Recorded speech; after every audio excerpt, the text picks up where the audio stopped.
the grief of a late diagnosis of autism and how it can affect us.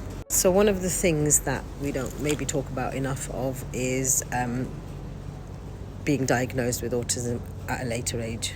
So people, you'll find, get diagnosed in their teens, some of them get diagnosed in their 20s, and some people get diagnosed in their 30s. But if you're like me and you get diagnosed in your late 40s, it doesn't come without its own level of grief.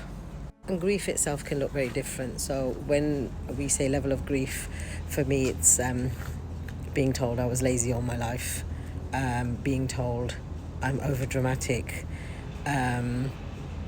Sometimes I could be sensitive, not as much, but a lot of things that were, or you make up stories, or why are you behaving, everything was picked on and everything was looked down on. You get grief from that. You get grief from, why didn't people take me seriously?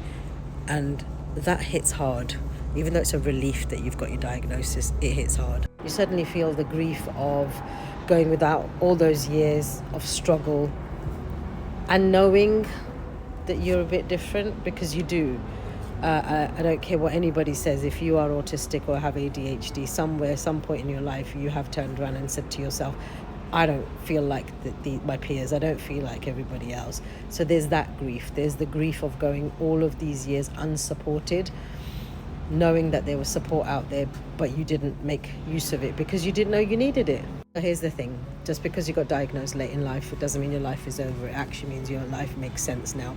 You're starting to understand yourself. So don't be hard on yourself. You may go through the grief cycle after you get diagnosis, but it's onwards and upwards, as they say. So comment below, late diagnosis. Let's see how many of you ladies or gents have got a late diagnosis. That means 40 plus or over 40, and how you are coping. Do share your stories, because every story matters and you matter.